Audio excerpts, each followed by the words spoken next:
Of course, we've covered the horrific situation in Yemen a number of times on this program and will continue to do so. There is a growing effort in Washington to do something about it, among our elected officials, which is encouraging because there's been so little debate about it up to now. And the group that I'm about to feature and bring on the program has been very active in the struggle to bring this to political and media attention.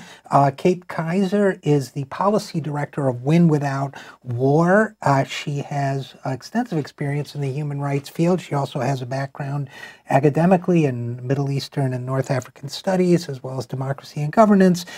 She's worked in the area herself and has been active on this issue. So without any further ado, Kate Kizer, thanks for coming on the program.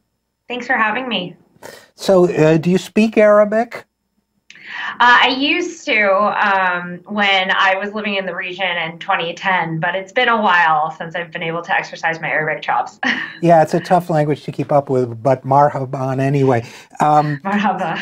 So I guess I would start with this. As I mentioned in the introduction, we've talked about Yemen a lot on this program, but there was a vote in the Senate this week, and while it didn't stop the dying, it offered a little bit of a glimpse of hope, I would say, but maybe you can tell us more about that vote in the Senate.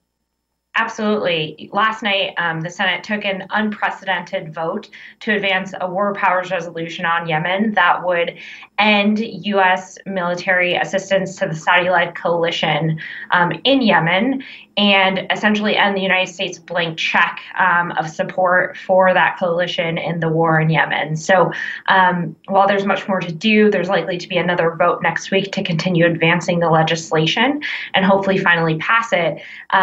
This is a significant signal where a bipartisan majority of any chamber of Congress has advanced legislation to finally cut off unauthorized U.S. military support for this war that's never been debated by the public or Congress for that matter. So there's a lot of momentum. This is the fourth vote that's happened on legislation related to the war in Yemen. And I think 63 senators voting in support sent a really strong signal, not only to Trump that he needs to end his blank check of support for MBS and the coalition, but also to the coalition itself, that the war cannot continue indefinitely with unconditional U.S. backing.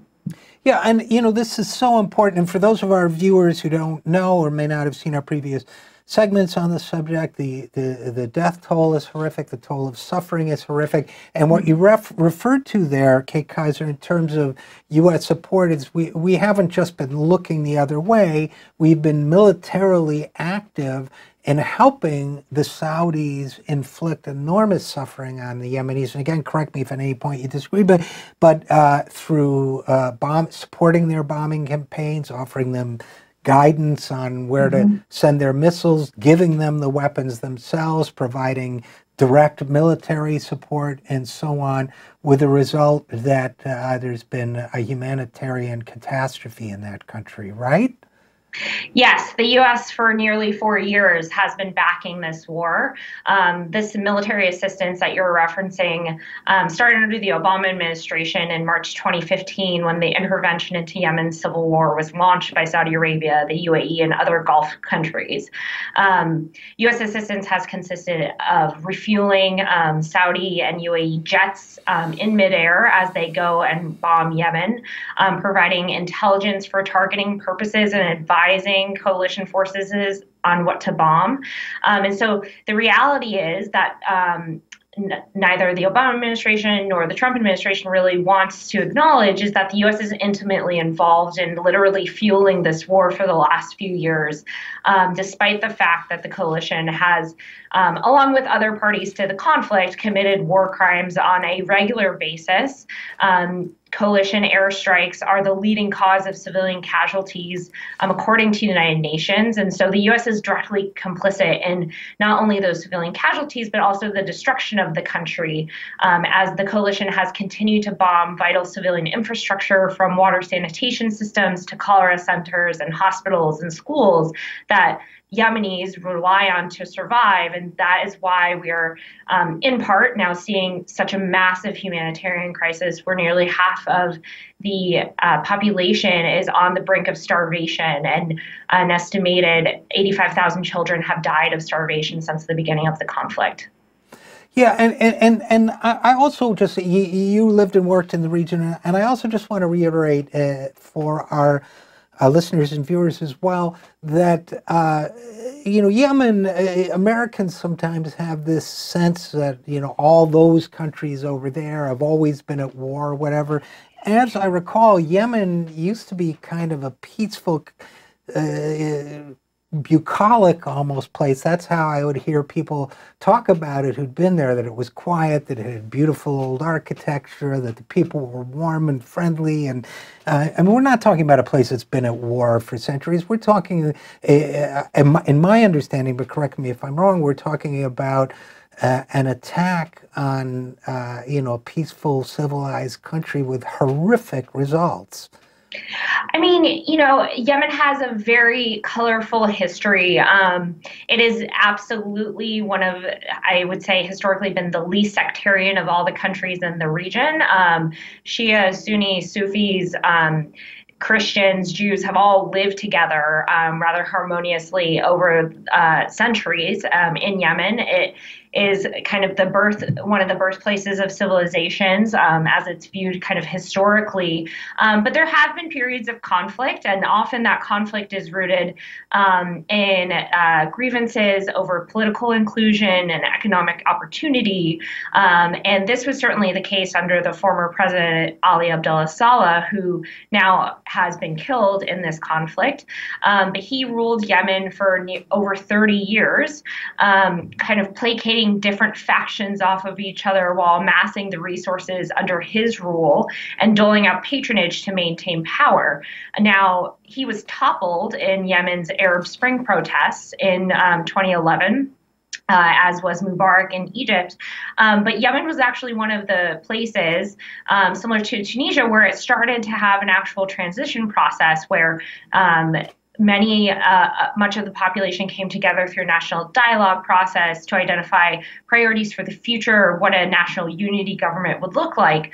But unfortunately, that process was not necessarily as inclusive as it could have been, and key players, whether that was youth activists, factions in the South who have always sought more independence and autonomy over their own livelihoods, or the Houthis themselves, who are from Yemen's northwest, felt they were left out of the process. And when a federalism plan was proposed in 2014 without really any public consultation, that's when this conflict was sparked. And the Houthis aligned with the ousted former President Ali Abdullah Saleh to take over the capital of Sana'a and oust the transitional president.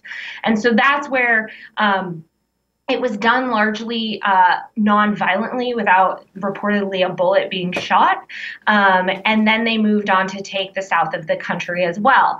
And that's when Saudi Arabia, who always has largely tried to dictate what happened on its southern border in Yemen, ensure that had a somewhat friendly government in place there so it could ensure that its own interests in the country were being met, decided to form a coalition and launch this intervention. And when it was launched originally in 2015, it was proposed even to the U.S. government that, this will just take a couple of weeks. We'll install the transitional president again and everything will be fine. And now here we are nearly 4 years later, and the country is absolutely devastated. Yemen was the poorest nation in the Arab region before the current war. And so there was a humanitarian crisis that already existed in the country, but now that has just been hugely exacerbated, not only by the conflict, but by the Saudi-led coalition's naval blockade on the country that has severely restricted the import of humanitarian assistance and other vital commercial goods like fuel that hospitals run on, for example, that have just absolutely devastated any resiliency that the population had before. And really what that indicates is that the coalition is using a strategy of collective punishment to try to get the population to rise up against the Houthi rebels, and as its means of achieving a military victory. But unfortunately, that has not happened. And all they have done is essentially devastated the country almost to the point of no return. Well, and to me, you know, when I read about this, when I hear about it, when I hear your explanation, Kay Kizer, I feel the savagery of it, first of all, of what we are helping the Saudis do is horrific. It's just indescribable. The brutality, the torment, as you say, the collective punishment, and the illegality of it, it seems to me, under international law, you know, the outrageous illegality, and we're going along with it, right? I mean, this is like illegal stuff, right? I mean, unfortunately, under the Obama administration, the UN Security Council, with U.S. backing, moved to pass a UN Security Council resolution 2216 that essentially gave the green light for the intervention itself. And that has kind of been a key sticking point in resolving the conflict, because it names the transitional president Hadi as Yemen's legitimate president. And so he has used that, as that resolution and what it calls for, as a precondition to talks, which has made talks really a non-starter, because that resolution calls for the Houthis to unilaterally lay down their weapons. Now, theoretically, in the resolution, it says it should do that as part of a peace process, but that's not how that's being used. And so by giving this intervention international legitimacy from the get-go, the United States, along with the United Kingdom and France, have largely given the coalition a blank check to act with impunity. And I think that's why for so long we've seen the United States, along with the coalition's other international backers, turn a blind eye to the repeated instances of potential war crimes and unlawful airstrikes on civilians that are clear-cut cases of violation of international law. Human Rights Watch has documented dozens of violations of the laws of war by the coalition, and yet there's no accountability, and there's no talk of accountability.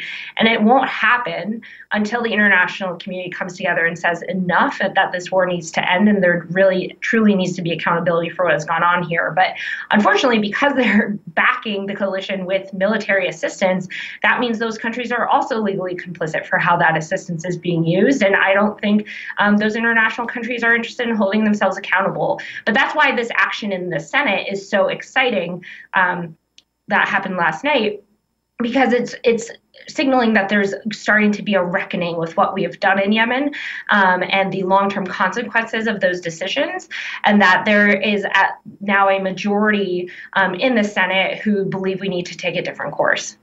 Well, you know, I'm very, first of all, glad that you brought up what's been done under previous administrations, including the Obama administration, and because it brings us to the point that there has been in the Middle East, and it's regarding Saudi Arabia in particular, bipartisan consensus in favor of turning a blind eye to, I think, a lot of things that have gone on in this region, and a lot of things that we've helped in this region. And I'm as pleased as you are to see that changing. And the violations of law that I were referring to, first of all, thanks for explaining the context or the pretext or both that led to this. I was specifically referring to violations of the law regarding conduct of warfare and treatment of civilian populations. But I have to say, and this is kind of on a personal level, and I'd be curious your thoughts about this as well. I remember I was talking to a friend of mine who's active in this area, and I remember on the one hand, when it first became clear that there was going to be a move to really push back on this politically in the Senate, I had a part of me, of course I thought it was a great step, but part of me thought, a lot of this I think is connected to the horrific murder of Jamal Khashoggi, and the journalist who reportedly was tortured and dismembered in Turkey by the Saudi government. So on the one hand, that was horrifying, of course, too, but on the other hand, I felt, well, is that what it took to get this started, that somehow policymakers in Washington in both parties can't bring themselves to care about millions of children. They only care when it might have been somebody they met at a cocktail party. And my friend said to me, look, maybe that says something bad about them, but be grateful that they're doing something. So I guess I'm confessing that I'm enormously grateful they're doing something. I wish it hadn't taken so much time or taken that to get this ball rolling. I don't know. Do you have any thoughts on that? Absolutely. I mean, I think that there's been a consistent handful of members of Congress who have called attention to what's going on in Yemen, called out the fact that it is not what the United States or Saudi Arabia or the UAE or the international community should be backing. On both sides of the aisle, actually. However, you're absolutely correct that it took the murder of one Washington Post contributor by Saudi Arabia for people to really start questioning if they could believe what the Saudis were telling them. For years, Saudi Arabia and the coalition have been bombing civilians. And they would say, oh, it was just a mistake, or it was inaccurate targeting, or, it was just a technical error. And Washington would largely take that at face value and give them more training, or say we need to give them more assistance or better bombs. But the reality is what we've seen is a documented pattern of airstrikes that deliberately target civilians in civilian areas. And so to anyone who's been watching this and watching the violations of the laws of war for several years, it's pretty clear to you that this targeting is deliberate and that this is actually a tactic that they're using in this war. But what the murder of Jamal Khashoggi did, if nothing else, was kind of pull the wool back from these members of Congress' eyes and begin to question whether or not they could actually trust what the Saudis were saying. Maybe because they were so willing to try to lie and cover up their murder of Jamal Khashoggi, maybe they weren't telling the truth about what was happening in Yemen. Unfortunately, it's really unfortunate it took that long, but I do think, Jamal was someone who fought for democracy and reform and the right to free speech, and was outraged about what was happening in Yemen. So, if his death has led to a clear reckoning on what is going on in Yemen, it causes a withdrawal of U.S. support, and can also cause Saudi Arabia to change course, then, maybe it won't be in vain, no matter how horrific and terrible it was. But I think you're absolutely correct that it's taken Washington a really long time to catch up, because the reality is that the American public, when they're made aware of what we're doing in Yemen, has been outraged, and now polling shows a majority of Americans polled are opposed to the war. So this is really Washington catching up with the rest of the country, but I'm sure glad that they finally are. I'm glad they finally are too. Whatever it takes, maybe we can get some Yemeni children to go to more Washington cocktail parties, but whatever it takes, we're going to keep fighting for this. And by the way, the feminists, everybody says, well, at least women can drive in Saudi Arabia. The feminists who led that campaign are in jail being tortured. So we're really dealing with some hard characters right now. But as you say, we're making policy, and that's making progress, and that's reason to feel positive, I guess. So Kate Kizer, Policy Director at Win Without War, thanks for your great work in this area. Thanks for your great knowledge in this area, and thanks for coming on the program. Thanks so much for having me. Oh, and shukran, as we say, I guess. Shukran, Jazilan.